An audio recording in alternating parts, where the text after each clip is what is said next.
Salut les traders, salut les tradeuses. Aujourd'hui, nous allons voir ensemble l'épaule tête-épaule et l'épaule tête-épaule inversée. C'est une figure de retournement qu'il faut absolument que tu arrives à repérer sur les graphiques parce que c'est une figure qui va nous permettre tout simplement de faire de l'oseille grâce à la forme de cette figure. Parce que à la base, en fait, si tu veux, l'épaule tête-épaule, elle est là pour nous alerter de quoi? Que le marché va changer de tendance. Ça veut dire que on est dans une tendance avec une théorie de dos haussière, avec des sommets et des creux de plus en plus hauts, et au bout d'un moment, tu verras, ça crée une épaule tête-épaule, et cette épaule tête-épaule nous dit « Oh, on arrête la hausse ». Et maintenant, on va surveiller pour pouvoir vendre le marché. Ok? Pareil pour l'épaule tête-épaule inversée. On est dans une tendance baissière. La théorie de dos est baissière avec des sommets et des creux de plus en plus bas. Et à un moment donné, qu'est-ce qui se passe? On a une épaule tête-épaule inversée qui se crée. Ça veut dire fin. En tout cas, il y a de très grosses probabilités que c'est la fin de la baisse et il va falloir qu'on surveille tout ça pour pouvoir acheter le marché. Donc, let's go sur le computer. Alors, nous avons devant nous ce qu'on appelle une figure qui s'appelle l'épaule tête-épaule. Ok, donc là, on voit vraiment qu'on a l'épaule, la tête et l'épaule. C'est super important. Ce que tu dois savoir, c'est que souvent, on donne des noms aux figures, mais il faut que tu comprennes que tout ça, c'est tout simplement que de la théorie de dos. D'accord? Ça veut dire quoi? Ça veut dire que l'épaule tête-épaule, c'est une figure chartiste, c'est une figure qui va nous donner l'info que, attention, le marché était haussier, théorie de dos haussière, ok? Et à un moment donné, si tu regardes les sommets, donc ce sommet-là, on a des sommets de plus en plus hauts. Et à un moment donné, qu'est-ce qui se passe? C'est que tu as le sommet qui est ici, qui est plus bas que le précédent. Ok?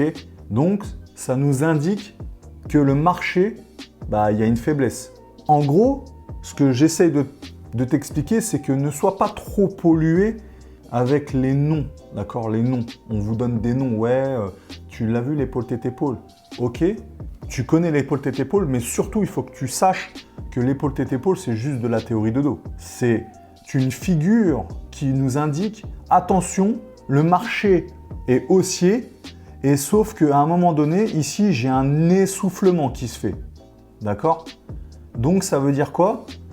Ça veut dire que on reste en alerte, et en gros, le marché va certainement, il y a de très grosses probabilités que le marché, en fait, change de tendance. D'accord? Donc, on était haussier et on passe à la baisse. Donc, en gros, je vais essayer de t'expliquer dans cette vidéo la logique. Pourquoi on appelle une épaule tête-épaule? Pourquoi on appelle une épaule tête-épaule inversée? En fait, tout ça, c'est qu'une histoire de théorie de dos. On va juste continuer après sur le graphique l'explication de l'épaule tête-épaule. Pour l'instant, il faut juste que tu saches ce que moi j'ai envie, c'est que tu vois la trend line qui est ici, ce qu'on appelle la ligne de coup. Il faut qu'elle soit ascendante, d'accord? Il faut qu'elle soit haussière. C'est important. Pourquoi? Parce que en vrai, ta théorie de dos, elle est haussière. Donc moi, je veux la ligne de coup haussière, d'accord? C'est ça pour moi le plus important. Juste une dernière chose. En vrai, non. En vrai, je vais laisser le suspense. On continue. L'épaule tête-épaule inversée, c'est quoi? C'est exactement la même chose, mais de l'autre côté. Ça veut dire qu'on était en tendance baissière. La théorie de dos, elle est baissière. Tu as des sommets et des creux de plus en plus bas. Ok? Et à un moment donné, en fait, ce qui se passe, quand tu te concentres sur les creux et les sommets, tu arrives à constater que au niveau d'ici du creux, d'accord? Le creux s'est pas fait au même niveau ou plus bas que le précédent, il s'est fait au-dessus. D'accord? Donc ça nous montre que, attention, il y a de très grosses probabilités que le marché, en tout cas le sens du marché s'inverse. D'accord? Donc ça nous crée une épaule, une tête, une autre épaule. Ok? Et en fait, ça, c'est carrément une figure, ce qu'on appelle de retournement. Parce que l'épaule tête-épaule et l'épaule tête-épaule inversée, ce sont des figures de retournement. D'accord? On a en tendance, tu vois la figure de retournement épaule tête-épaule, Eh ben, d'où son nom. Attention, ça nous dit que le marché, il y a de très grosses probabilités qu'il part à la baisse ou à la hausse. D'accord? On continue sur les objectifs de cette figure. Eh ben, il faut que tu prennes la distance de la tête à la ligne de coup. D'accord? La distance de la tête à la ligne de coup. Regarde l'exemple qu'il y a sur le PDF et tu reportes du coup cette distance de la ligne de coup et en fait ça va te donner l'objectif. D'accord? Donc l'objectif est ici. Pour l'épaule tête-épaule inversée, c'est exactement la même chose. Tu prends la distance de la tête à la ligne de coup. Ok? Ce que j'ai oublié de te dire, forcément pour l'épaule tête-épaule inversée, ce que je veux, c'est que la trendline, la ligne de coup, soit descendante. D'accord? Il faut qu'elle soit baissière. Forcément, tu es dans une tendance baissière. D'accord? Après, au niveau du stop loss, parce que là, en gros, on a mis notre objectif de la figure, mais au niveau du stop loss, ce qui serait merveilleux, façon PDF, encore une fois, parce que théoriquement, voilà, avec mes élèves, je leur dis autre chose, mais ça serait bien que ton stop loss, théoriquement, il soit placé derrière, d'accord, le dernier plus haut, en fait, de l'épaule, quoi. D'accord? Regarde bien le PDF. D'accord? Le stop loss est vraiment au-dessus du dernier plus haut, de l'épaule tête-épaule. Ici. D'accord? Pour l'épaule tête-épaule inversée, c'est exactement la même chose. Ça serait bien que ton stop loss soit placé derrière le creux. Ici, là. Le dernier creux. OK? Donc, si on regarde un petit peu sur graphique, ça nous donne ça.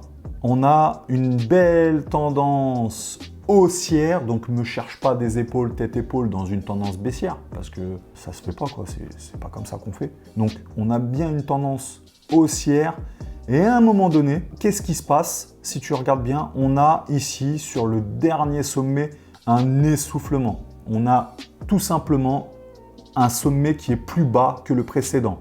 Et ça, c'est un signe de faiblesse. Donc, tu places ta ligne de coup, ok? Et voilà, c'est parti. Let's go. Tu prends le trade à la baisse. Dans tous les cas, cette vidéo, elle est juste là pour t'expliquer que les bougies nous créent des figures et il faut que tu comprennes le langage, tu vois, des bougies. C'est important. Donc, juste pour te dire qu'on ne prend pas de trade à l'arrache. D'accord? N'oublie pas qu'il faut rentrer toujours en position avec un plan de trading. C'est très important. On continue. Pour l'épaule tête-épaule inversée, on est en tendance baissière. Ok, théorie de dos baissière.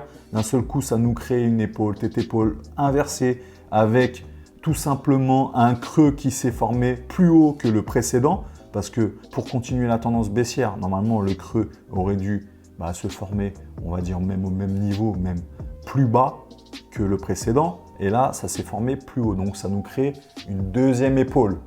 Ok? Mais si tu coupes, ce que je veux dire, c'est que si tu coupes comme ça, là, le graphique en deux, ta théorie de dos est très baissière. C'est vraiment la deuxième épaule qui t'alerte et que tu commences à faire ton plan de trading en disant « Waouh, il y a une épaule tête-épaule, c'est du lourd, là on va faire de l'oseille. » Ok? Donc au niveau du stop loss, on est derrière l'épaule, comme d'hab, et le take profit, donc l'objectif. Take profit en anglais, c'est take. Take, c'est prendre ses profits, d'accord? Donc, comme je t'ai dit, tu prends la distance de la tête à la ligne de coup que tu reportes sur ton graphique et ça te donne tout simplement ton TP. Ok? Conclusion, donc l'épaule, tête-épaule, encore une fois, c'est une figure que tu dois connaître parce que c'est une figure quand même très puissante et très tradée, on va même dire très tradée par les traders. Donc, elle a un très gros taux de réussite. Donc, il faut que tu t'exerces maintenant. C'est bien beau d'être spectateur, mais maintenant, il faut que tu sois acteur. Ok? C'est important. Donc, tu vas sur ta plateforme TradingView, tu vas en mode replay ou dans tous les cas, tu vas dans le passé et tu cherches des épaules, tête-épaule. Ok? Il faut que tu habitues ton œil. Il faut que tu prennes de l'expérience. Il faut que ton œil s'habitue. Il faut que tu arrives à détecter ces épaules, tête-épaule. C'est très important. Et n'oublie pas que l'épaule, tête-épaule, ce sont des figures de retournement. Donc, ne cherche pas ces figures en contre-tendance. En gros, si tu es en tendance haussière, cherche-moi des épaules, tête-épaule. Ne cherche pas des épaules, tête-épaule inversées. Si tu es en tendance baissière, cherche-moi des épaules, tête-épaule inversées et non pas des épaules tête-épaule. Ok? Donc, je te fais confiance. En tout cas, on te donne de la force. Va te faire mal aux yeux. Cherche-moi ça jusqu'à 2 h du matin, 3 h du matin. Prends 2-3 pépitos et tu recommences jusqu'à temps que tu arrives à repérer facilement cette figure. Ok? Je te fais des gros bisous et si tu me donnes 501 likes, je te fais une partie 2 sur une autre figure. Bisous, ciao!